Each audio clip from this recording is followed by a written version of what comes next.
Well, first off, thank you for gracing us with your presence, Ms. Vera Thurmond. You get to be our guest on the Community Spotlight as part of the Bro Code Show. I'm going to tap dance into all things fashion, modeling, the work that you do in terms of your agency, and how did it all even get started? And so, for the world that doesn't know you, go ahead and give your resume for our audience. Well, first I have to say I am honored to be here because I admire all of you and everything that you're doing for the community. So I'm very, very glad to be here. I am Vera. I go by Vera Lachey's my middle name, Morris. I currently live here in Cary. Grew up in a small town called Nashville, North Carolina. Okay. Hello, family. 252. Yeah. And I work as an IT consultant full time, and I do model. I do love pageantry. I just gave up my title as Miss United World 2023. And I'm also a former Miss North Carolina USA and competed at the Miss USA pageant back in 1998. So been very busy, but I've always loved the world of fashion and pageantry because it helped mold me into the woman that I am.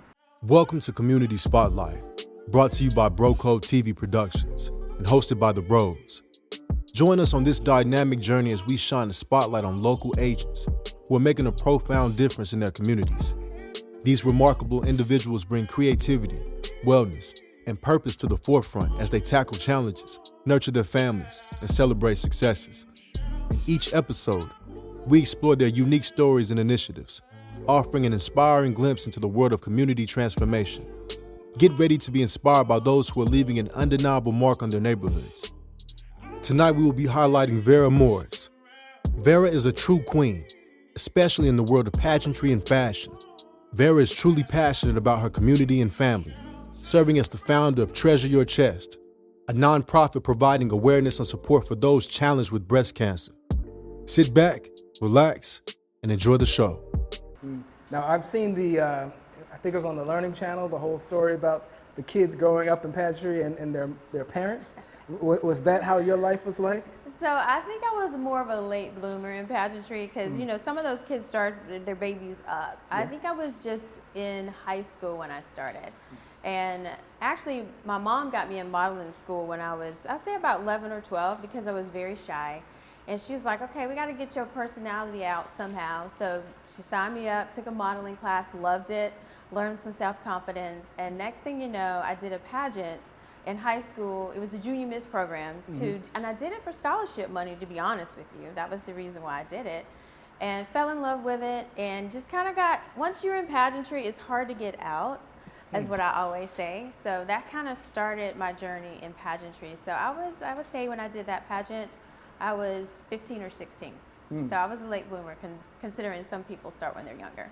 Now, you may consider this just a naive thought. When I think of pageantry, I always flow back to the talents. And did you have, were you a baton twirler, a singer? What was your talent in any of these pageants? My talent. So that was the only pageant that I did that required a talent. So I did a dance. It was a jazz dance. I thought of trying to do any of that stuff that I did at that time. I couldn't imagine. But I danced. I got first runner-up that pageant. So went into it not really knowing much of what was going to happen, but I got first runner-up. And then next thing you know, something came in the mail about the Miss North Carolina teen pageant. So my parents, I must say, they're very supportive, and especially my mom. And you guys have met my mom, and she's like, it came in the mail. Yeah. Shout out to Mom. Look. And so she said, let's just go for it. We don't know what's going to happen, but let's just see and let's just do it. And so that's what we've done.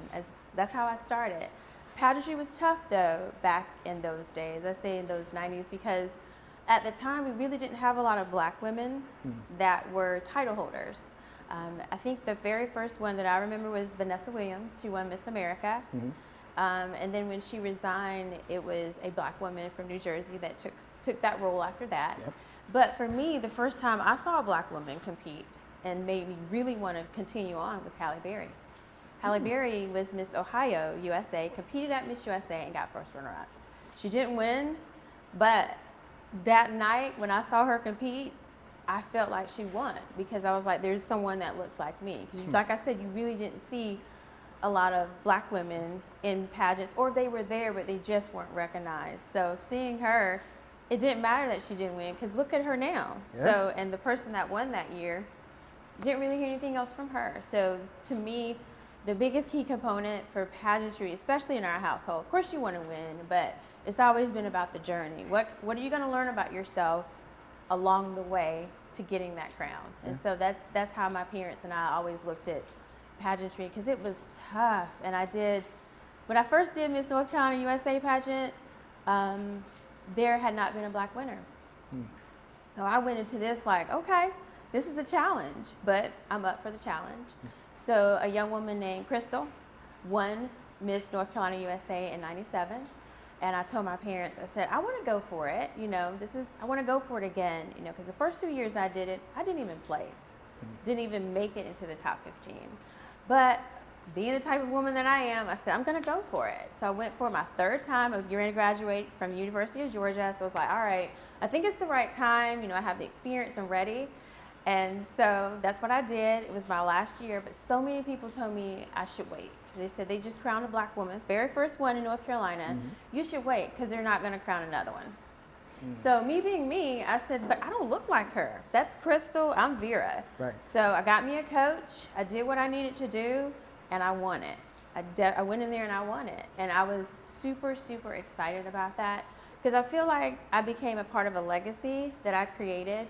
And when I saw other black girls who looked at me and said, I want to do that, wholeheartedly I knew that it would be possible. So fast forward to now, back in 2019, there was 5 black women that held 5 major titles. We had a Miss America who was black, a Miss USA, a Miss World, a Miss Teen USA, like all these women of different backgrounds, different colors, different hair types. And for me, when I look back on that 20 years earlier, that's what I was fighting so hard for, is to be able to see all different types of black women kind of take over in the world of pageantry. Thank you. What comes along with the title holder? Like, what's expected of you after you've won any of these pageants? Oh, you see me? I had to take a deep breath on that one.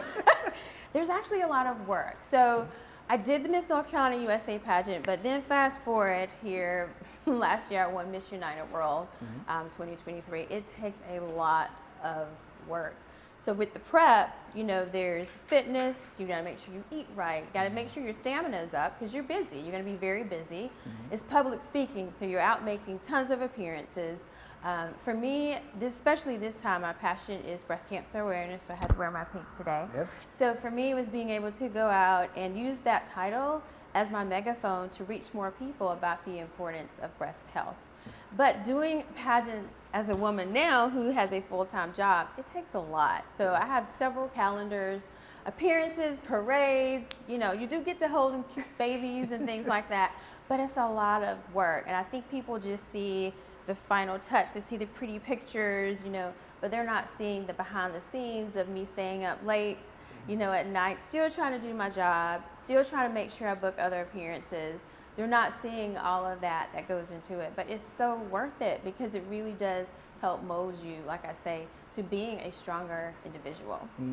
I actually flash back to where my closest moment in your shoes, so to speak, was in high school. I was in a date auction to where I had to come up with my own song, my entrance music, what was I going to say, and that to me was tough, just coming up with the confidence to be up in front of my peers like that. How does that impact you, having the confidence to get up on stage, going through the battles to where you may not have won, and then feeling the energy to do that again? Like, how do you build up yourself, not just from a mental standpoint, but just the confidence to be in front of the world and show every part of yourself?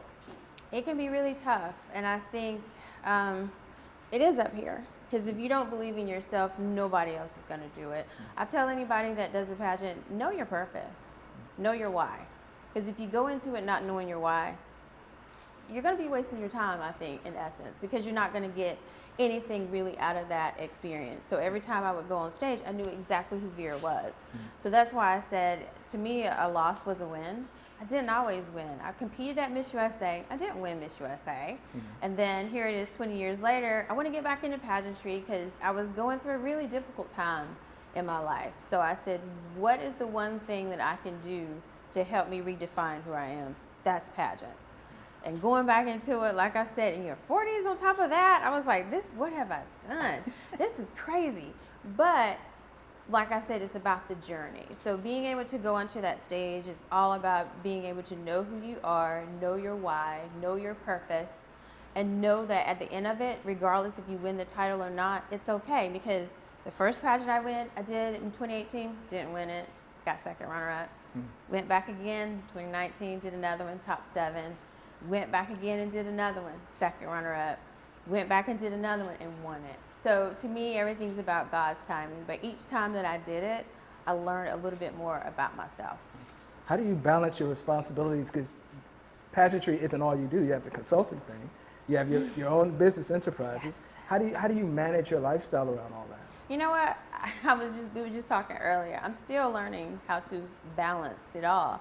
Even though the pageant journey, that particular journey is over, there's still, like you said, there's many moving parts to me. So what I've really learned the importance of pouring into yourself just as much as you pour into other people. I like starting my morning with a morning devotion. That's the way for me kind of just to have that downtime. I like to put on the calendar, and October is probably the exception to that rule, but a weekend just for myself. So if somebody says, oh, what are you doing that weekend?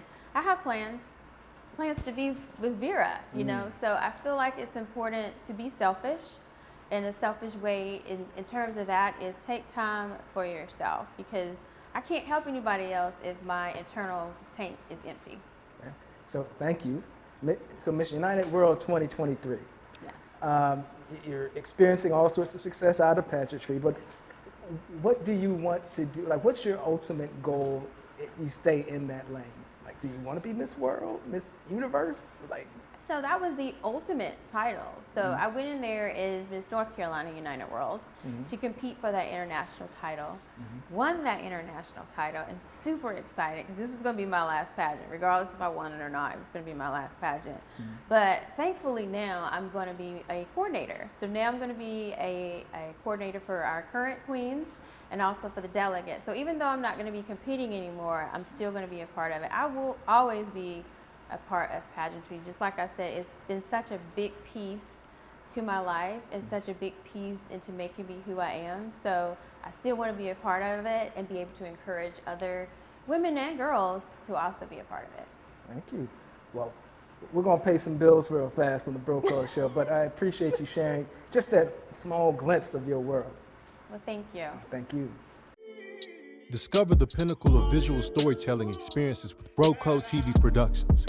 From the artistry of photography to the magic of videography, the world of podcast production, exclusive red carpet services, captivating MC services, inspiring speaking engagements, expert panel discussion curation, and breathtaking drone services.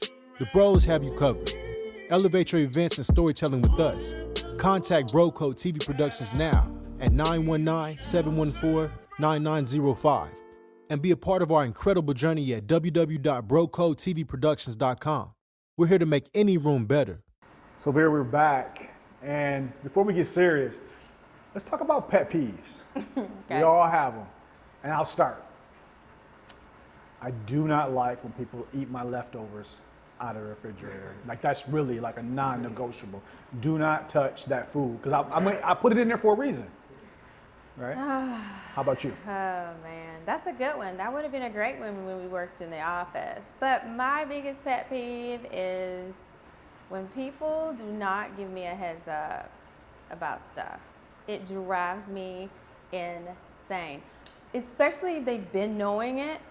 You see how passionate I am about that? You did get serious. It drives me nuts. When did you find out about this? Why don't I know? Right. Yeah. Or can you do that? No, I can't just drop my schedule when it drives me nuts, as you can see. Emergencies, okay, but if you've been knowing, I'm Great. sorry, that drives me nuts. All right, I got a bonus one. Okay.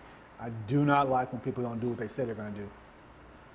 And Yes. it seems like that's like acceptable in 2023. Hey, I thought I was going to do it, but I'm not going to do it. And I'm not going to tell you. See, that is a pet peeve of mine. Communication is so important to me. Just be blunt, be honest, just tell me what's up. Like, Yeah. don't leave me in the dark. And like I said, if you say you're going to do something, do it. If I can't do it, I'm going to be open and honest enough to tell you I can't. So that is yet another pet peeve. I wasn't going to talk about communication, but you brought it up, and it's so important. So I put a reel out the other day about relationships. By far, the number one answer with the problems inside of relationships was communication. Would you agree with that, or is there any other area you would drop as close? There's actually two areas. Communication is number one, key component. Number two is, I feel like in this day and age, people like to rush. They don't want to court anymore. I feel like they don't want to take the journey. They just want to skip and go straight to the destination. I miss those days of people just wanting to really get to know each other and talk, and instead of just skipping straight to third base, or you say it, third base, but We playing baseball, baby. we're playing baseball, but at the same time, it's about communication too. So if somebody tells you what they want, it's up to me to decide if that's what I want to in that relationship or in that friendship or whatever. And I feel like those two kind of go together, like communication and being open about what do you want from this. And if you're not going to be willing to work with it, then I don't really have time for that. How attractive is it when you, whether it's romantic or just in general, when you find somebody who really understands the gift of two-way communication, especially listening? Yes. And not just listening to truly understand who I am at my core. It's a gift. If you can find that, and like you said, it's not just, men and women, or just, it can be any relationship. Yeah. I found that to be a gift, and I hold on tight to those friendships because they get me, because they hear me, and sometimes because they know you don't have to say anything. I just love it when my close friends reach out to me knowing Vera is going through something. They don't necessarily know what it is, but they'll reach out and say, hey, I just wanted to check on you and see how you're doing. And it was like, at that moment, it's like, dang, you reached out at the perfect time. To me, it's a gift, and I try to hold on to that because it's so important. Man, I got so many. So the second answer people gave was honesty. Yes. And so as a man, that was the way I grew up. That was actually reverse. So a lot of men, especially with women, I can't tell you the truth, especially if I'm a player, especially if I got all the things going on. But as I got older, I had to realize that you can really hurt people in relationships by not just being honest and saying, hey, this is what it is. And then maybe they okay with whatever that is, but just being honest. And it actually bleeds into other parts of your life. It does. I feel like honesty is right along with communication, because you're not being honest. I feel like honesty is the reason why I still have that. I call it a steel wall. My therapist stays with me all the time about that. She said therapy. Wait, you have a therapist? Yes. Because like, you don't just pray it out and then keep it pushing? No. I still pray every day, but I go to my therapist, and it's important. So is there a benefit, if you could just name one benefit to, first of all, having the courage, because based on how I assume we all grew up, that wasn't a thing, to say, no, I'm gonna do this instead. What's been one takeaway for you with therapy? Well, I was at my breaking point. That's the reason why I got into therapy, because praying wasn't enough. Like we just talked about, it wasn't enough.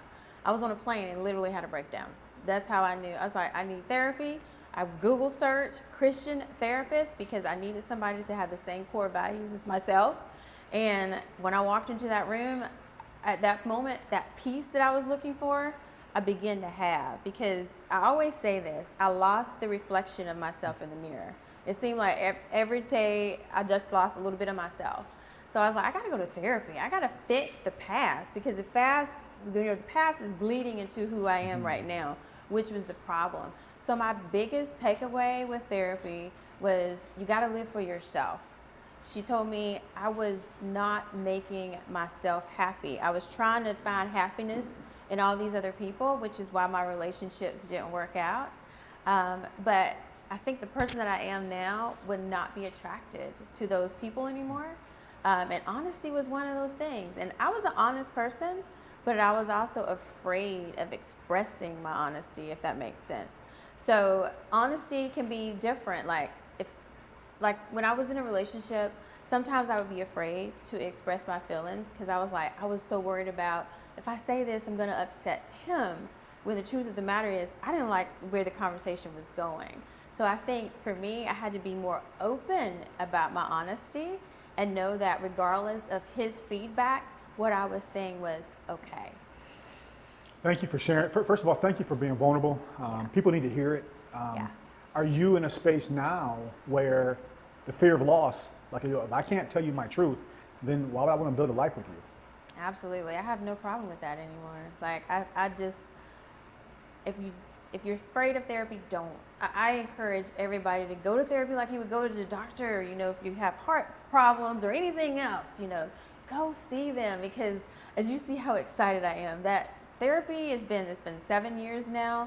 It's been the best time of my entire life. And the people that I have relationships with, men or women, because I feel like therapy has helped me have better relationships with both men and women. Regardless, now it's like I can walk away and say, I said my piece. They don't like what I just said. They're just going to have to be okay with that. Or if I say something, I was like, oh, well, I guess we weren't meant to be. You know, we just weren't compatible.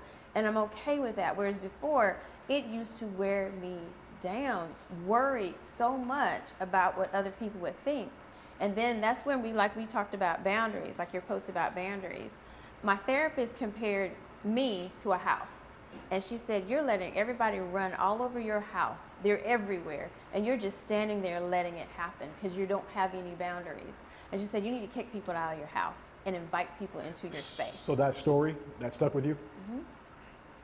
So I too believe in therapy, ongoing until the end, because I think people who really are successful and take on things, they carry baggage. And so I didn't realize how much baggage I had until I started opening up and going back and just like getting rid of it all. And so now, and it opened up space for me to have newness and be present and not bleed on everybody, because I was like, and so I don't argue with people. You were kind of describing being a people pleaser. Yes. And if you're a people pleaser, you're never going to please yourself. Never. Right? But I want to talk about reinventing, because you talked about doing your shows, you talked about workplace. If we stripped away, starting tomorrow, me and you about to walk through a door, you can't do pageants. You're not working for the company you work for, you're not a consultant. What would Vera be, who would Vera be, and what would she be doing? Oh, Vera's still going to be serving her community. That's my core. Despite all those things you just listed that I do, if they were taken away, just having the ability to go out and serve and help others, that's what makes me tick. That's when I wake up in the morning, and is what I'm most excited about, is the ability to be able to give back to others. And I learned that through therapy. Like my parents, we grew up in a small town, and my parents always give back, still do. But for me, when I was in that dark place, I wanted to give back, but I didn't know how, because I didn't know who Vera was. Like, if you don't know who you are, you don't know how to give back. So I learned in therapy, thankfully again, that as much as you need to find happiness within yourself, you pay it forward and be able to help other people. And what I learned is through my own journey, there's a lot of people who are in the same boat as me. And a lot of people who just, like I said, they have that social media take of who you are. When you start sharing your story and opening up, they're going through the same things that you are. So if I had to strip and take away everything, what I still would have is that core, is being able to serve and give back to people and help them as much as I possibly can. And I don't think thank you for that. I really believe that us who really believe in serving, first of all, it comes from a place of love anyway. And I think that there's no problem that we can't solve together. And so hearing you say that kind of confirms, why you're sitting in this seat, right? We haven't known you that long, but we feel like we've known you a long time. Yep. I really want to talk about what's next for you. So, travel. Right. Where's somewhere you want to go that you haven't been? Oh my goodness. I have on my bucket list, I want to go to Hawaii. I would love to go to Hawaii and just Honolulu and just all these beautiful beaches and just enjoy the ambiance of Hawaii. That's on my bucket list. That's where I want to go. And what about a trip that you've been on that you didn't enjoy? Ooh. Well, I can't say the last one, because the last one was a ball. Okay, so a trip I didn't enjoy. It was a work trip, and I'm not big on snow. I was in Toronto, I was in Canada. Toronto's nice. Love it. However, but the weather. Yeah. And I had to drive in it. So I was like driving like Miss Daisy. I just, yeah. It was the weather, but the city was great with the weather. so last question. A code, guiding principles. You talked about core values. What's your code? I think there's one word that best describes me, and my code is limitless. Because I feel as though you shouldn't put any limitations on anything you want to do in life. I think if anything you want to do, you should be able to do it. Don't be afraid of it, because I want my legacy to be, she went out and she achieved everything she wanted to do. She may not have gotten it, but she did it. She had no regrets, and she had no limits. If you could leave, and I thank you for that, that's beautiful. If you could leave with one word of advice for women who may need to go to therapy but are afraid, what would you say to them? I would tell them, don't be afraid. Step out on faith, because I'm telling you, I am very faith driven. I had no clue what I was going to walk into when I went into there, because they're going to tell you stuff about you that you're like, oh, did you really just say that? But take it, just soak it all in and enjoy that experience, and do it, and not necessarily tell anyone either, because I feel as though when you start telling everybody your stuff, like me, I don't ask permission, I just do things. I just feel like, just sign up, just find the right therapist for you and just do it, and soak in the moments for yourself. Because therapy is for you, not your family, not your friends, it's for you. That's great. So we're going to pay, we have a lot of bills around here, so we're going to pay some more bills, but thank you. Thank you. You go above and beyond for the ones you love. That's why at WellCare of North Carolina, we go above and beyond for you, with added benefits that make your life easier, like up to $450 in rewards. We even go above and beyond for your little ones, offering mentorship and leadership programs and regular sports physicals for adolescents. Learn about a health plan that offers a wide range of care for every stage of life. Discover Medicaid from WellCare of North Carolina. All right, Vera, look. First of all, it's good to see you again. Good to see you. In the last 30 days, I dare to believe we've seen each other twice at least, Yes. and numerous times on social media, because you're doing great things. You have many causes that we'll talk about tonight that are near and dear to your heart, and you love your family and your community. That's clear. All right. So we're gonna do this thing called rapid fire questions. We're gonna try to keep it light. Ready? Okay. All right. So, what is the weirdest food combination that you've ever ate? Oh my God, it just happened when I was in Texas dealing with my little pageant sisters. Uh-oh. It was a pickle and what was it? It was like this sweet candy. It was disgusting. It was one of their little TikTok things, and here they go, oh, Vera, just try it. It was like Laffy Taffy and Oh, pickle. my. It was disgusting. You tried it? I did. You spit it out? No, I No, ate it. you did. Trooper. Uh-oh, excuse me, my bad. All right. Superhero. If you could pick any superhero ability, what would it be and why? Well, let's see. I do love me some Wonder Woman. Okay. But Okay. I want the ability to be able to disappear any. You see that? Right? Okay. And nobody knows it. So to teleport or just to Teleport. disappear? Okay, so you want to go somewhere else. Go somewhere else. Not just to be invisible, but to literally, like I could Jumper. I could you do just- both, like that. Yes. I kind of like that movie too. I do. Yeah, I did. I like thought, that. I thought and that they was don't pretty cool. know that I'm. Whew, that's Yeah. even better. And just like that, gone. Yeah. Yeah. Okay. I like that. All right. Have you ever tried stand-up comedy? I have not. Would you? Like, would you try You it? know what? As a risk taker, I would definitely try it. I can see. I can see. I definitely would try it. What do you think you would talk about? What would be like your go-to funny spot? For me, I would talk about my family. Like it's Oh, God, just yeah. so much real-time stuff I'm that going goes straight on. to my mom, not past go. You know that one right there. Shout out to Mom, dudes. We love you, so Mom. much material with just her alone. Yes, Oh man, do you watch TV? I do. You are a TV watcher. Is there a favorite sitcom? If so, why? Let's see, sitcoms. You know what? I like watching Tyler Perry shows. House of Pain is one of my. Pick one. How many you got? You need 8 hands for every show he got. House of Pain is one of those I like watching, but I'm also a big reality TV Oh, show watcher. I wouldn't have thought that. What you got? Well, because I don't have any drama in my own life, I watch all the drama on TV. All Somebody the else. Housewives, I got them. Love and Hip Hop, all of Really? them. I Okay. watch all of them. Yeah, I enjoy Okay. it. Then I turn it off because, like I said, I don't want no drama, so turn it off. If you could, and we'll pop this up on the screen when we show this to the audience, right? But if you could describe your personality in nothing but emojis, which one would you use? The laughing emoji. Which one? Like sideways with the tears coming out? Yeah, sideways Or the with the sideways tears. with the tears Yeah, coming out? yeah, Okay, yeah. any other ones? Let's see. Oh, the butterfly. Why? Why was So if you follow me, you see like a lot of times when I have quotes, I'm always ending it with the butterfly because I feel like with the butterfly, it's always about growth and change. And so you will see me associated with that butterfly. I love that. Yeah. Well, this leads me, I didn't have this one written down, but most people coordinate or can kind of collaborate or align their lives with a spirit animal. Okay. Do you have one?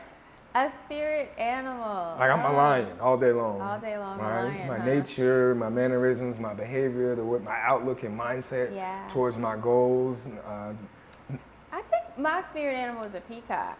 That Oh, chick is oh. confident. Look, she spread those feathers around. Move out my way. So yeah, peacock. I like that. Okay, I like She's that. colorful, she's bright, Yeah. but she's confident. That's absolutely So, right. It can strut her stuff She in any yard. strut her stuff. So yes, peacock. I can dig that. I can dig that. And what's the last but not least, what's the last song that you downloaded on your Spotify? Let me think, because I do listen to all of them. I listen to a lot of music.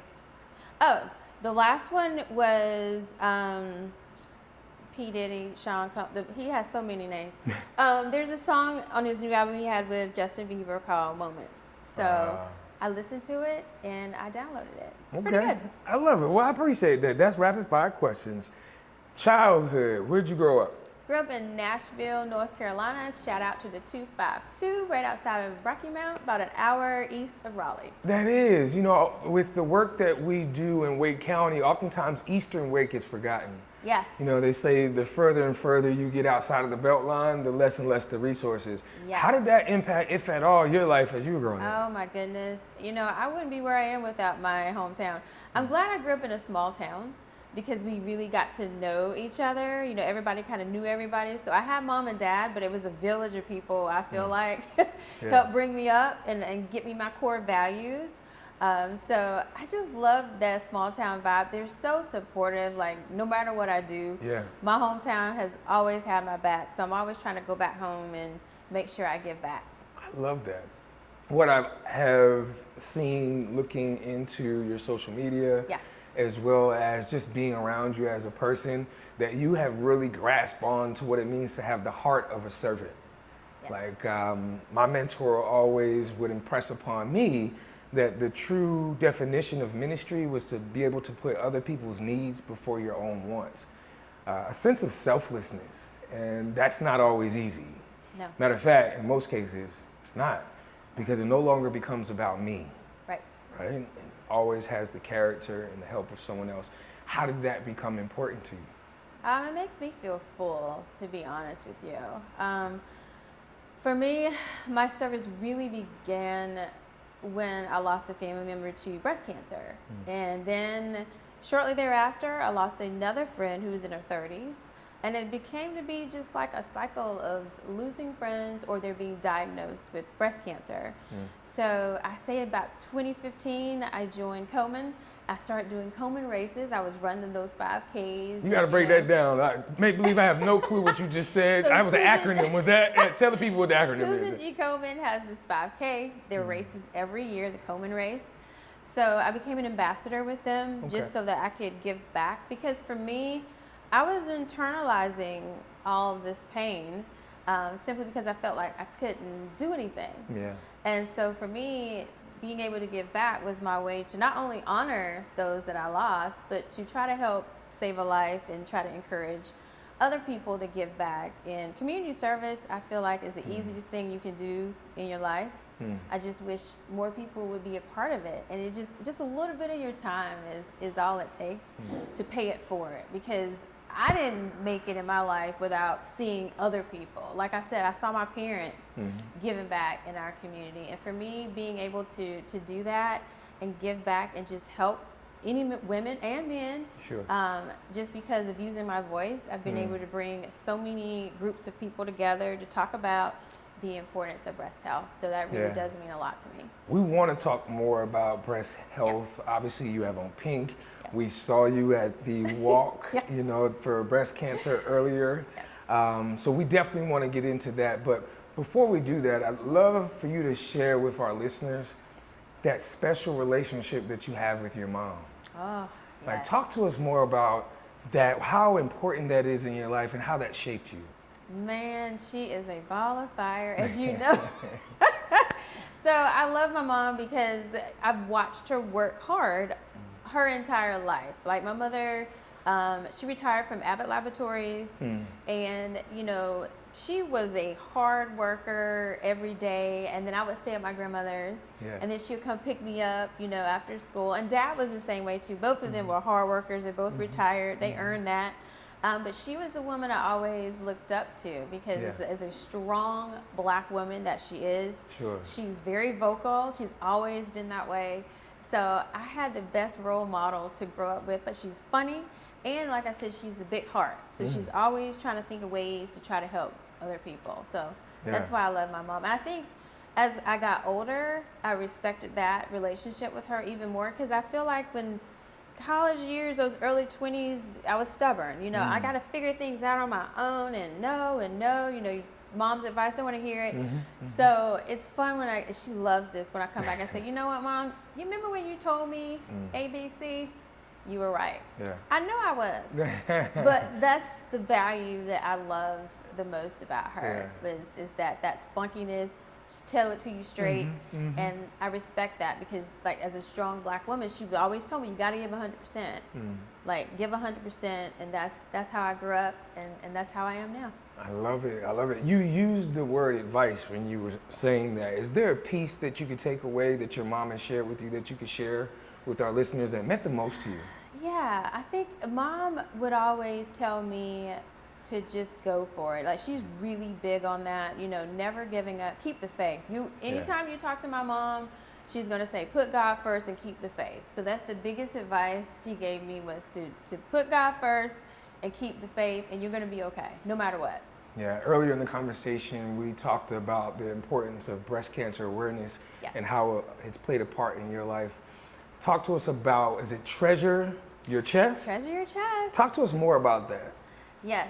So, like I said, I've been a breast cancer advocate since 2015, and I wanted to do more, and I was like, man, what can I do? And one of my closest friends, Phaedra, she's such a sweetheart. She's a 2-time breast cancer survivor. Shout out to Phaedra. Yeah, she is a true, I just love her to death. I went to her, I was in tears. It's like, look, Phaedra, what can I do? I just don't think I get it because I've not had that experience. And her words to me were, we need you. There are times when we don't want to use our voices. We're tired, we can't. We need you to be our voice. And so since she told me that advice, I took it and ran. And she'll reach out to me now and say, you literally took it and ran with it.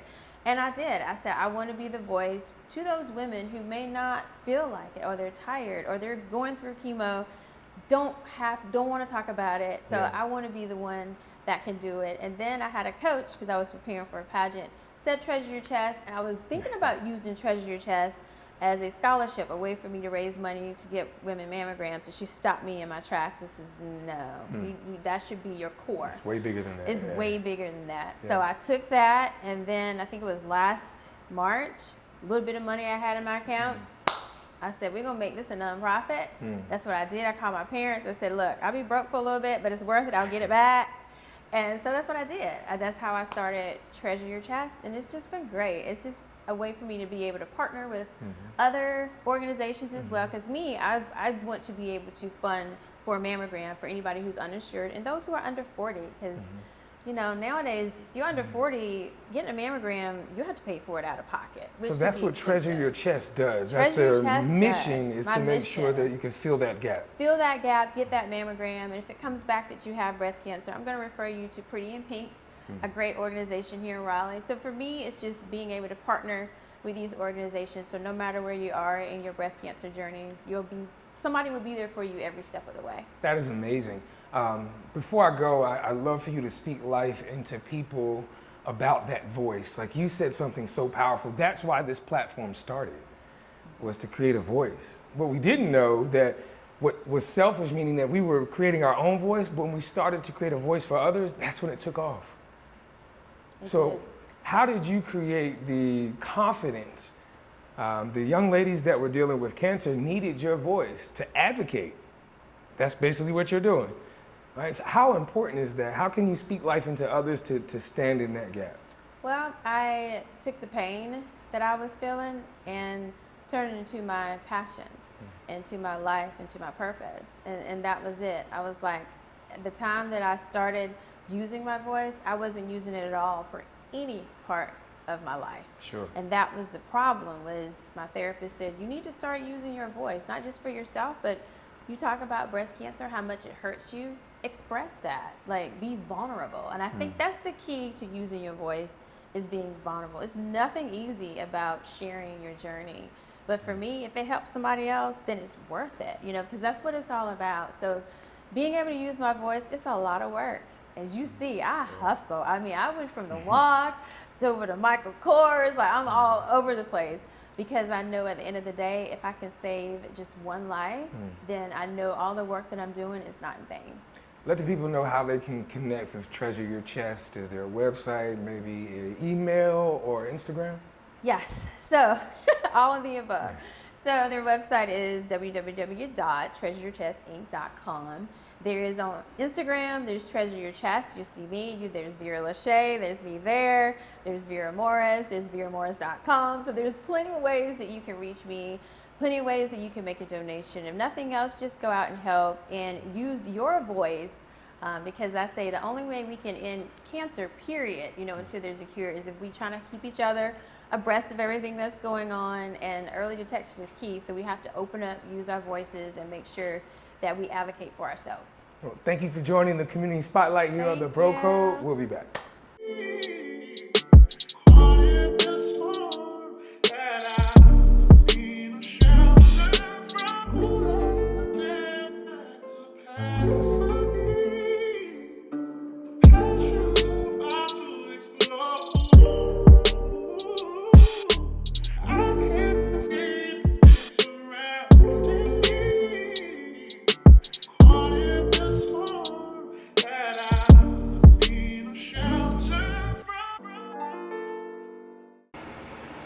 Oh, it's plugged up this time. Uh-oh, I'm learning.